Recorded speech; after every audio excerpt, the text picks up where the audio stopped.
안녕하십니까. 송국권의 혼술이 매주 1월 보내드리는 정가 뒷담화 12월 29일에 인사드립니다. 연말에 대참사가 일어났습니다.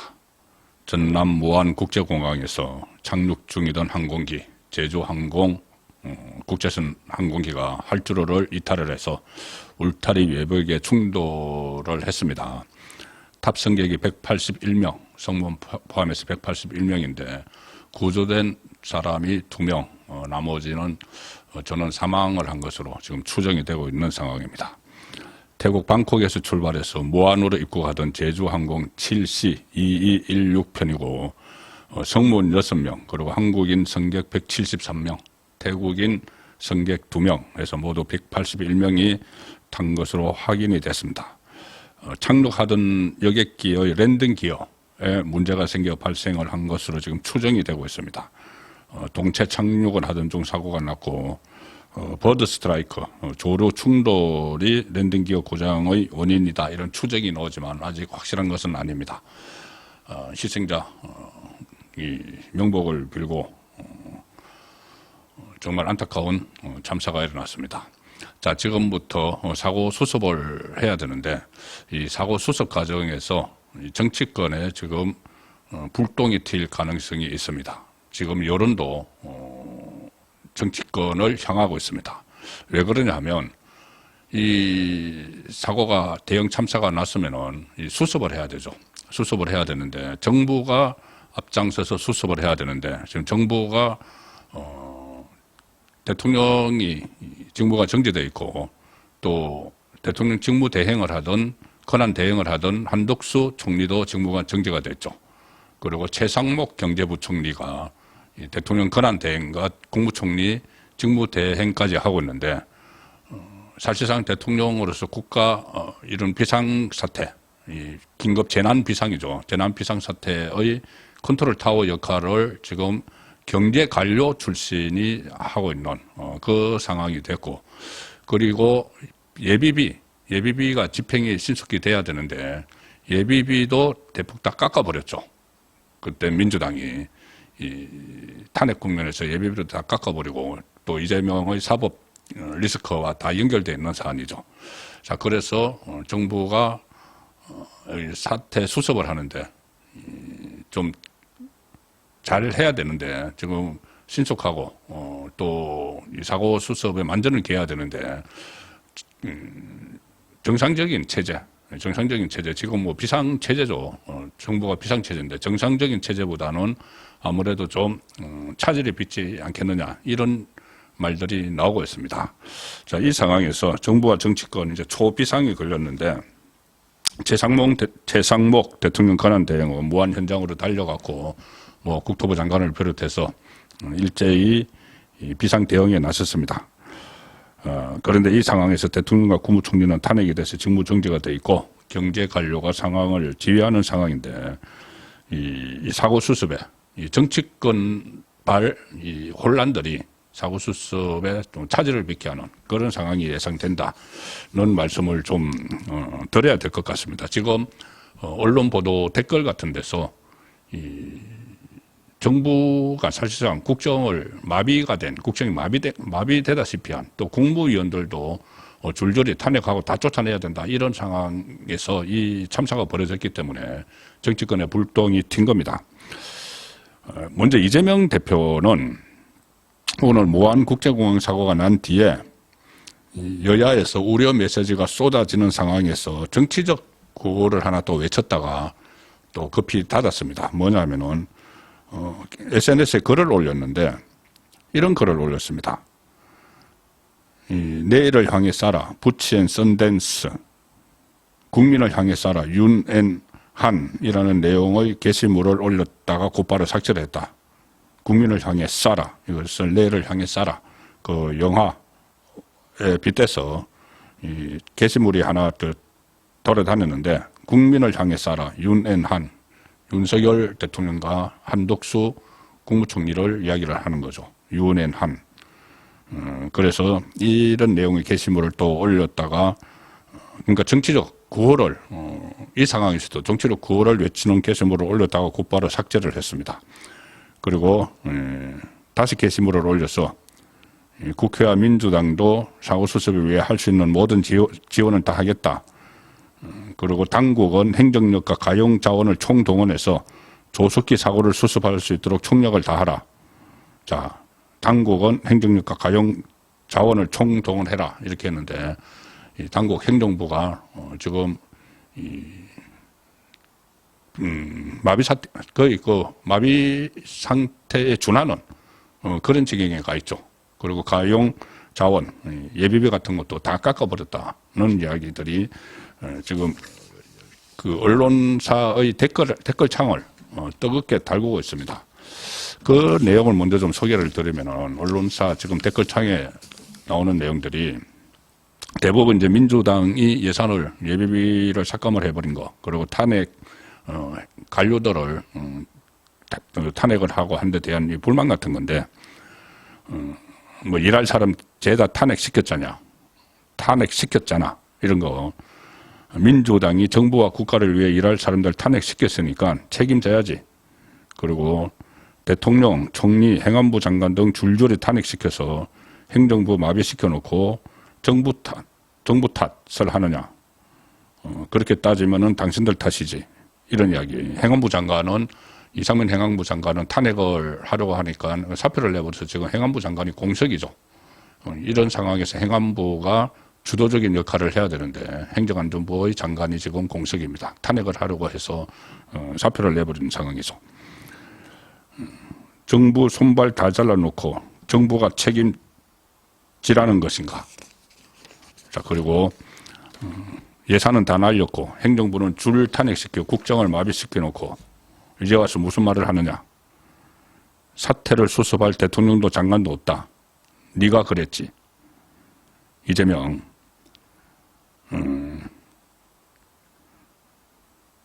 그냥 하던 대로 탄핵이나 해라. 다 탄핵시키고 기쁜가. 이런 이야기들. 대통령 지가 대통령, 이재명을 이야기하는 겁니다. 지가 대통령 말 안 들으면 최상목이도 탄핵해야지. 당국의 과용 자원들 모두 탄핵당했다. 나라를 탄핵과 예산 제로로 만들어 놓고 무슨 자격으로. 자, 이런 비판들이 지금 쏟아지고 있는 상황입니다. 일단 예비비 먼저 살펴보면은 예비비가 지난번에 참사 후속 대책에 사용될 예비비가 대폭 삭감이 되어 버려서 예산 집행이 지금 순조롭지 않을 수가 있습니다. 내년도 예산안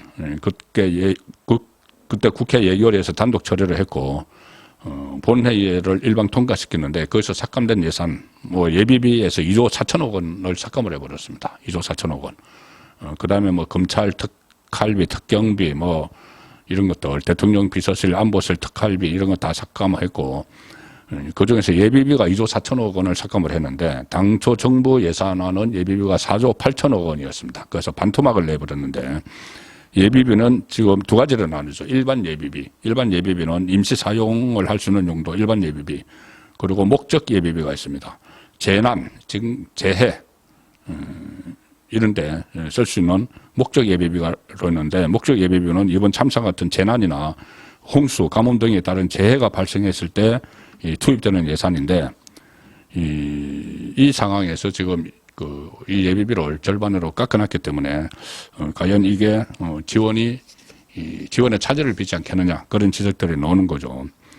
이번 참사도 예비비 사용이 요구될 것으로 전망이 되는데 재해대책 예비비에서만은 지금 1조 원이 삭감돼서 1조 6천억 원만 남아있다. 그리고 겨울과 여름에 닥쳐올 자연재해가 연달아 발생을 하면은 턱없이 부족한 금액인데 지금 이 상황에서도 예비비가 투입이 돼야 되는 상황이다. 윤석열 대통령이 그때 대국민 12월 12일 날 대국민 담화를 발표하면서 비상계엄을 발동한 이유들을 쭉 설명을 했는데 그중에 일부분도 있었죠. 재해대책 예비비를 무려 1조 원을 삭감했다. 자, 이렇게 이야기를 한 적도 있습니다. 조금 전에 그 댓글에서 말씀드린 게 정부 탓하지 마라. 이게 왜 나왔느냐 하면은 이 기사에 따라서 나온 겁니다. 무한 이 항공사고에 대해서 민주당이 이 항정화 대변인이 서면 브리핑을 통해서 이렇게 이야기를 했습니다.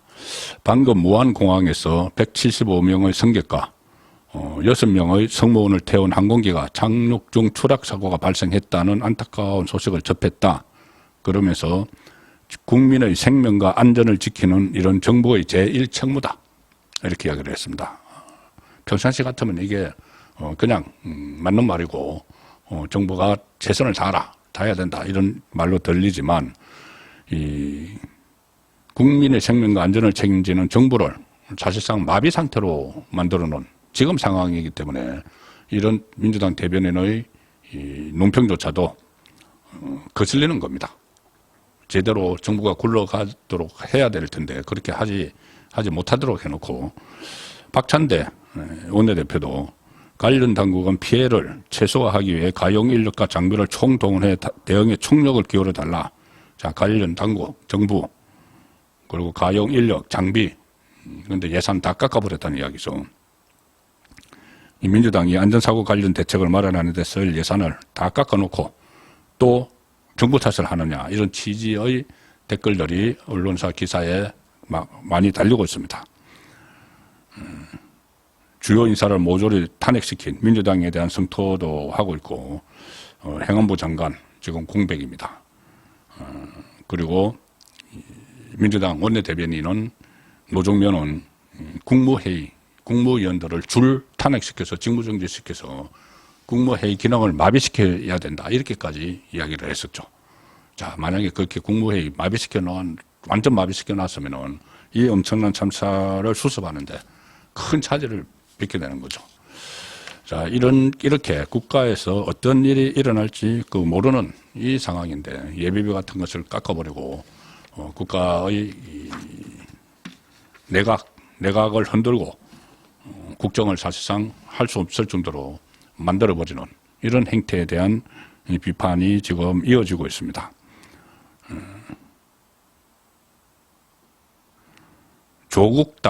조국당은 오늘 또 어처구니 없는 이 상황에서도 정치 공세를 벌이는 이런 모습을 보여서 지금 빈촉을 사고 있습니다. 조국 씨는 지금 감옥에 가 있죠. 그 나머지 국회의원 갑자기 국회의원 배지를 단 사람들이 정말 아무 물빛도 모르고 국회에 있으면서 무조건 탄핵 이런 이야기만 하고 내란, 수계 이런 이야기만 지금 외치고 있는데 정말 이게 과연 정당인지 한번 들어보십시오. 조국당의 김선민 당대표 권한대행이라는 사람이 기자간담회에서 자 이렇게 이야기합니다. 고인의 명복을 빌고 유족들에게 깊은 위로의 말씀을 드린다. 사고 수습을 위해 노력하고 사고 원인도 꼼꼼하게 챙기겠다. 이렇게 해놓고는 뭐라고 하느냐면은 조국당 김선민 당대표 권한대행이라는 사람이 이렇게 해놓고는 지금 그 시간에 무안공항으로 가고 있는 최상목 권한대행을 향해서 이렇게 이야기합니다. 국회가 선출한 3명의 헌법재판관 후보를 즉각 임명해야 한다. 지금 이 상황에서 이야기를 하고 있습니다. 임명하지 않으면 권한대행으로서 의무 위반이자 탄핵 사유다. 지금 상황에서 이 비상 대참사가 일어난 여기서 그 대참사가 난 현장으로 가고 있는 최상목 대통령 권한대행 뒤를 향해서 이런 소리를 지르고 있는 겁니다. 이렇게 합니다. 김선민. 아직 최상목 권한대행에 대한 탄핵소추안을 준비하고 있지는 않다. 화요일에 국무회의가 잡혀 있으니 하루 정도 시간을 더 줘야 할 것 같아. 그래서 말 안 들으면 탄핵을 하겠다. 지금 이런 이야기를 하고 있습니다.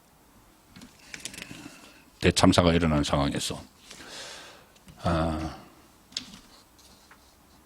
지금 이 상황이면은 지금 이재명은 좀 어떻게 보면은 난감한 상태가 되겠죠. 왜냐하면은 이재명은 최근 들어서 좀 태도가 계속 바뀝니다. 처음에는 탄핵, 내란 외치다가 갑자기 어느 순간부터 대통령 행세 비슷하게 하고 있죠. 무슨 이 경제단체장들을 잇따라 만난다든가 아니면은 또 외국 대사들, 일본 대사, 미국 대사 만나고 하면서 마치 본인의 안정적인 차기 지도자 같은 그런 이미지를 만들기 위해서 막 애를 썼죠. 애를 쓰는데 본인 뜻대로 지금 되지가 않고 있습니다. 전국 운영이. 왜냐하면 한덕수 본인이 호락호락 할 줄 알고, 그러니까 고분고분 할 줄 알고, 한덕수에게 한덕수는 탄핵 않겠다 이렇게까지 이야기를 했지만은 한덕수 총리가 그런 압박, 협박에 굴하지 않고 거부권도 행사를 했고, 또 양곡법 거부권 행사를 했고, 김건희 특검법, 또 그 소위 말하는 내란 특검법에 대해서도 거부권을 행사할 방침이었고, 또 이재명이 그토록 원하고 바라고 있는 헌재 심리를 빨리 끝내서 조기 대선으로 만들기 위해서 그렇게 바라고 있는 이 헌법재판관 3명 임명을 거부를 했습니다. 그러니까 이재명이 깜짝 놀랐죠. 그래서 다시 강공 모드로 막 돌아섰습니다. 최상목도 탄핵할 수 있다. 신복들에게 그런 이야기를 시키면서 초강공 모드. 왜냐하면은 또 1심 재판, 2심 재판, 선거법 2심 재판이 절차가 시작이 됐죠. 자, 재판 절차는 시작이 됐는데 거기서 유죄가 또 확정이 되면은 본인은 모든 걸 다 잃을 가능성이 훨씬 커지는데 그 상황에서 헌재 심리는 늦어지고 재판관 임명 안 되고 하니까는 조급해졌습니다. 그래서 강경한 목소리들을 막 쏟아내고 있는 이 상황인데 이런 사태가 대참사가 일어났기 때문에 이걸 다시 최상목을 탄핵을 하면은 과연 국민을 생각하는 정치인이냐 그런 비판이 막 쏟아지겠죠. 자, 그런데 이재명은 지금까지 이 참사가 일어나기 전까지는 그 전에는 좀 신중한 모드를 보이다가 초강경한 태세로 돌아섰었습니다. 돌아섰는데 이 상황에서는 이렇게 강공 드라이브로 나가기는 좀 어려워졌다. 이런 측면도 있습니다. 최근에 이재명이 페이스북을 통해서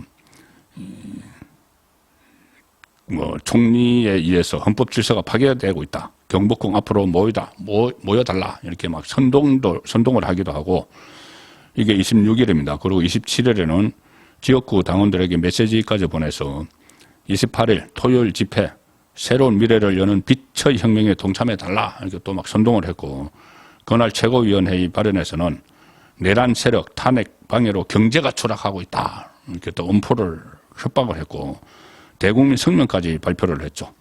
이 대국민 성명을 발표를 해서 무슨 어떠한 반란과 역행도 제압하겠다. 반란 세력을 일망타진하라는 게 국민의 명령이다. 이런 식으로 막 이야기를 했습니다. 아주 본인이 지금 다급한 입장에 몰리니까 1, 2심 사실심에서 유죄가 확정되면은 법리심인 대법원에서는 99% 유죄가 그대로 받아들여지기 때문에 그렇게 되면은 3층까지 놓으면은 조기 대선이 열려도 출마할 수 없고 2심까지만 유죄가 확정돼도 제가 계속 말씀드렸다시피 한 1,000만 표 정도는 그 상황에서 날아가 버리기 때문에 너무나 불안한 후보를 누가 찍겠습니까? 대통령이 돼도 3심 확정되면은 바로 대통령직에서 물러나야 되는 사람. 그래서 조기 대선을 또 치러야 되는 그런 불안한 상황을 국민이 만들지 않겠죠. 그래서 본인은 어떻게 하든 2심이 나오기 전 가장 큰 목표는 2심을 어떻게 하든 뒤로 미루고 2심이 나오기 전에 이 상태에서 빨리 대선을 치르려고 이 상황을 긴박하게 만들어 왔는데 대통령 권한 대행도 탄핵을 하고 또 지금 현재 대형의 대행도 탄핵할 수 있다고 하고 했는데 이 상황에서 국정이 사실상 마비되고 내각이 제대로 굴러가지 못하는 상황에서 대참사가 일어나 버렸습니다. 자, 그러면은 이재명은 이렇게 최악의 상황에서도 또 대통령 권한 대행을 탄핵을 할 것인지 그 부분도 지켜봐야 될 대목인 것 같습니다. 정가 뒷담화였습니다.